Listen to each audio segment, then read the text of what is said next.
First of all thank you so much super sarcastic for choosing me as a collaborator. And जितने भी लोग ये video देख रहे हैं, मैं तुम लोगों से ये उम्मीद करता हूँ कि अगर तुम लोग यहाँ तक पहुंच गए हो तो तुम लोगों को आज के इस वीडियो का टॉपिक तो पता चल ही चुका होगा। वेल, आज के इस वीडियो में हम लोग बात कर रहे हैं कि इंडिया के अंदर सुपर हीरो जॉनरा की मूवीज किस तरह से गिरती जा रही हैं और इनकी पॉपुलैरिटी कितनी कम हो चुकी है। जहाँ पर अगर मैं इनकी पॉपुलैरिटी की बात करूँ तो इनकी पॉपुलैरिटी गिरने का अंदाजा तुम लोग इसी चीज से लगा सकते हो कि मार्वल के फेज 4 में आई हुई one of the best movie यानी कि वकांडा फॉरएवर, उसकी कितनी अर्निंग हुई थी। यानी कि अगर मैं टोटल बॉक्स ऑफिस कलेक्शन की बात करूं तो कुछ $800 मिलियन के करीब इसकी कमाई हुई थी, जहां तक मेरा अंदाजा है। मुझे क्लियर नहीं पता, एक बार चेक कर लेना, पर इतना ही कुछ था कि $800 मिलियन के करीब इसने कमाई करी थी। और अगर तुम लोग सोच रहे हो कि मार्वल के पुराने प्रोजेक्ट्स के हिसाब से ये कमाई काफी अच्छी खासी कमाई है, तो मार्वल के फेज 4 के पुराने प्रोजेक्ट्स के हिसाब से ये कमाई अच्छी खासी है। लेकिन अगर तुम लोग ब्लैक पैंथर की पहली मूवी को उठाओगे और उसके साथ इसका कंपैरिजन करोगे तो तुम लोगों को पता चलेगा कि ये उसके करीब तक नहीं पहुंच पाई है। जहां ब्लैक पैंथर ने टोटल कमाई करी थी कुछ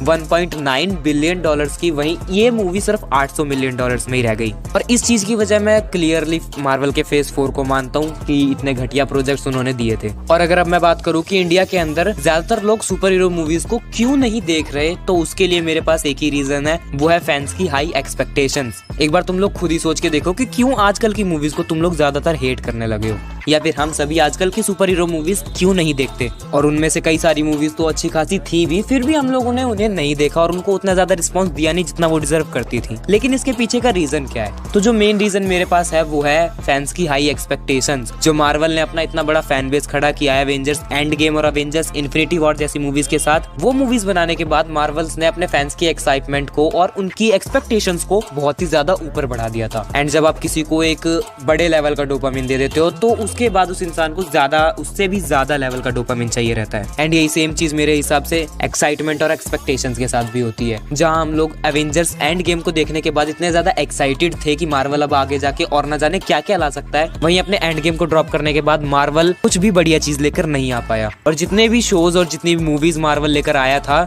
उन सारे शोज और मूवीज ने फैंस को उतना ज्यादा सेटिस्फाई नहीं किया जितना वो होना चाहते थे। और अगर तुम लोग मेरी बातें सुनकर ये कहने लग रहे हो कि मैं ज्यादातर मार्वल की मूवीज की बातें क्यों कर रहा हूँ, तो इस चीज का मेरे पास सीधा साधा आंसर है कि इंडिया के अंदर मार्वल की फैन बेस काफी ज्यादा बड़ी है। और मैं पर्सनली ज्यादातर मूवीज मार्वल की देखता हूँ। मैंने डीसी तो अभी शुरू किया है मार्वल के फॉल के बाद, और फिलहाल के टाइम पे डीसी की जो हालत है वो भी हम सब जानते हैं। डीसी की आने वाली मूवी द फ्लैश के लिए ही ज्यादातर लोग एक्साइटेड दिखाई दे रहे हैं और कुछ भी नहीं। और मार्वल के लिए तो बस लोकी सीजन 2 के अलावा मुझे लगता ही नहीं कि किसी चीज के लिए एक्साइटमेंट बची भी है। और अब अगर मार्वल लोकी के सीजन 2 में भी हमें डिसअपॉइंट कर देता है तो मार्वल के पास कुछ नहीं रहेगा हम लोगों को दिखाने के लिए, और अपनी जो इतनी बड़ी फैन बेस उन्होंने तैयार करी थी उसको वापस से इकट्ठा करने के लिए। तो वेल, मेरा पॉइंट बस इतना ही था। अगर तुम लोग मेरे पॉइंट से एग्री करते हो तो कमेंट में जरूर बताना।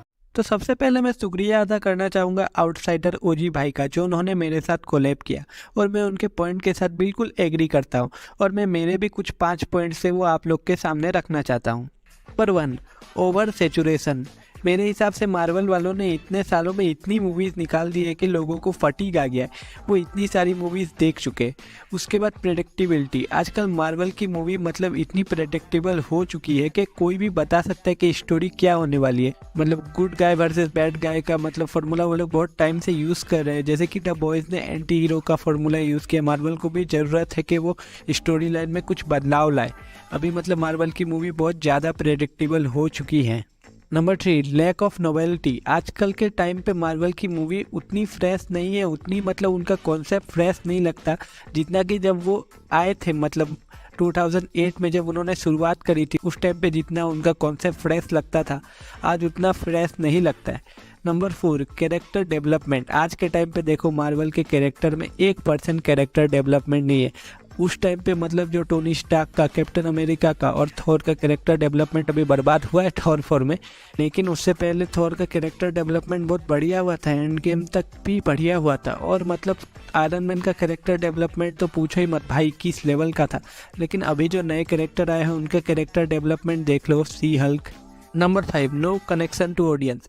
मतलब आज के जो कैरेक्टर है उसके साथ ऑडियंस इतना कनेक्शन नहीं रख पाती है। जैसे कैप्टन मार्वल हो गया, मतलब वो लोग बहुत ज़्यादा पावरफुल है, लेकिन उस टाइम पे जैसे captain America, iron man, Thor भले ही बहुत पावरफुल था लेकिन उसके जो इमोशंस थे वो ईगोइस्टिक था। फिर उसमें जो डेवलपमेंट आया उस तरह से लोग पहले बहुत कनेक्शन फील करते थे, लेकिन आज के टाइम पे वैसा नहीं हो रहा है कैरेक्टर के साथ। तो बहुत ज़्यादा ही पावरफुल हम लोग को दिख जा रहे हैं उनके साथ इतना मतलब कनेक्शन फील नहीं हो पा रहा है। तो पहले के टाइम पे जो कनेक्शन फील था वो अब नहीं हो पा रहा है। मेरे हिसाब से यही 5 रीज़न मैं देता हूँ आप लोग को कि आज के टाइम पे सुपर हीरो मूवीज़ या फिर मार्वल की मूवीज़ इतना नहीं चल पा रही। डीसी का तो मैं कुछ कहूँगा नहीं, क्योंकि अभी तो उन्होंने यूनिवर्स को रिबूट मारने का सोच लिया, जिसकी वजह से उनकी जो अभी हाल फिलहाल की मूवीज़ है वो लोग नहीं देख रहे, क्योंकि ये इसका कोई कनेक्शन ही नहीं होगा तो क्यों पैसे खर्च करें लोग।